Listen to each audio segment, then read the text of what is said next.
Time to check in with CJAD 800 legal contributor Chris Dimakos. And Chris, let's talk about what's actually in the news and has been ever since that rainfall on a Friday. A lot of people wondering, first of all, with respect to damage, right, in their homes, having trouble reaching insurance companies, etc. But let's say you just recently bought a home that flooded. Can you claim a latent defect from the seller if, in fact, you're in this situation now? Right. So now, people who just bought or who recently sold might be worried about that. The general rule is it has to be defective, right? So when you have a situation that is so widespread and prevalent, and we see shopping malls, and we've seen thousands of homes being flooded and streets. The first at face value, you're like, well, this is not a defect. This is just basically a natural disaster. This is the elements that basically gave us unprecedented amount of rainfall. So if your home got flooded, face value, general rule is that's not what a latent defect is. That being said, though, it doesn't necessarily mean that because of the situation that's widespread, that your particular situation it does not qualify as a defect. And an example I would give is, for instance, my neighbor called me that night and said, "Hey, my home is being flooded. Can you help me out?" So we brought the equipment over and the sump pumps and did everything to help him. But if you look on the street, his home was the only home that was flooded amongst 20 homes on the street. Now, again, it'd be very difficult to walk into a courtroom and prove that your house suffers from a defect when thousands of homes were flooded. However, if you can identify the reason and the source from an expert, someone who does foundations, and someone who's a home expert in terms of their knowledge, if they can suggest why the home was flooded, we know there's a lot of rain, but why was that home flooded and not all the other homes on that particular street? Well, then you might have something there. So the general rule is when you have these massive storms, and we have the ice storms, and you have these floods that took place, the general rule is that doesn't mean that your home suffers from a defect. If thousands of people are going through what you've gone through, well then, you don't have a claim there. But always be very conscious of, okay, well, in my particular case, my set of circumstances are a little bit different than everyone else. In my set of circumstances, I had flooding not because there was that much rain, because every home on my street didn't have that problem. I suffered that because, my drainage system was defective, or I had issues with my home that weren't supposed to be there from the get-go. So it's just a question of identifying what happened there. Was it just, hey, listen, it was just overwhelming for your home and many of the homes on your street had suffered the same problem? Or were you really unique in what you suffered based on a defect in your home? So that's where the experts come in. Okay. So it's still too early to tell, but if you are someone who has a gut feeling like, yeah, something was off here on my home compared to all my neighbors, maybe it's something you should explore. All right, let me touch on a couple of other issues, and I'm sure this is going to come up. A lot of people have had trouble reaching insurance companies, and I guess the advice has been, don't wait. Go ahead and file your claim online, even if you have to. But in the meantime, go ahead and clean up what's there. Get rid of your stuff because it becomes potentially a health hazard if you don't. So let's say you go ahead and do that. Then the adjuster eventually shows up, and then the offer you get from your insurance company doesn't match what, in fact, you're telling them was destroyed. What do you do then, or who do you go after, and how do you go after them then? Right, and you raised a lot of key points. So the first thing, and this is not just being smart, but this is the law actually requires this of you. Insurance companies, in their contracts with you, state that you have to mitigate the damage. So whatever the situation is, if it's a flood, if it's a fire, whatever it is, you have to make sure that you minimize the extent of the damages. So in the case of a flood in a basement and all of these different items, you have to take the initiative.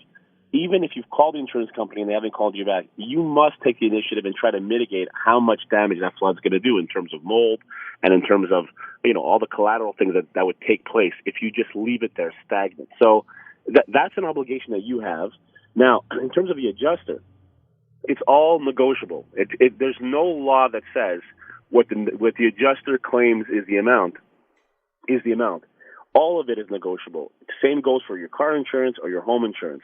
What usually is very successful in these types of valuations and negotiations is hard evidence, invoices, appraisals, values, all these different things. Someone who goes into a conversation to negotiate with an adjuster with little or no evidence whatsoever about what things cost or what they did cost or what they were evaluated at won't do very well. Someone who can document what they had, what it was worth, and these are the people that are more successful when negotiating with adjusters. So I know it's difficult because we're looking at this after the fact, but if people were prepared in the sense that they had documents, not paper in their basement, but like you mentioned, maybe online or stored in the cloud on their computers, and can just rally off an item list with some invoices to back it, they do very, very well when it comes to negotiating. The insurance companies don't spend their time trying to save money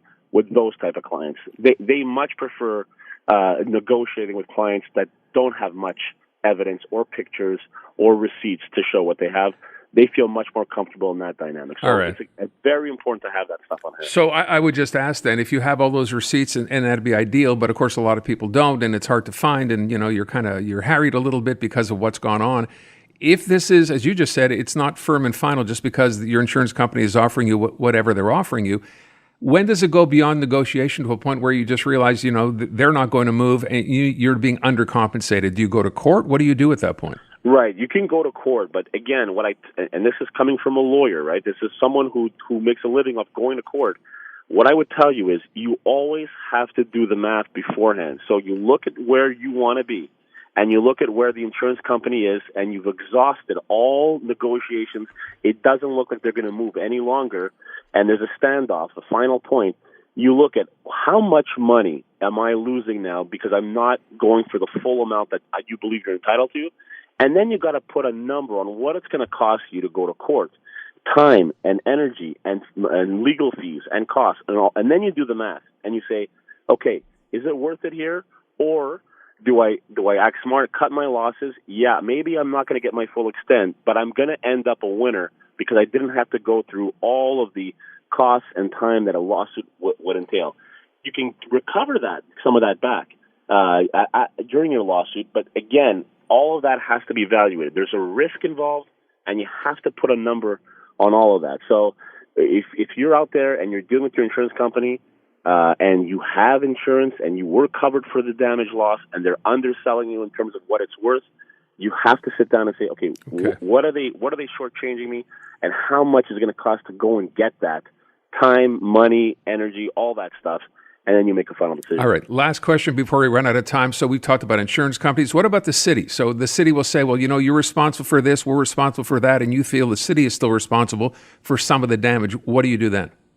So there have been hundreds of lawsuits where homeowners have been to court with the city, and the city has been found liable to pay. So the most important thing you got to do when you're dealing with the city is you have to find out where exactly does their liability start and end, and where does yours as a homeowner. Too many times people go to court and they're not aware of where that line is.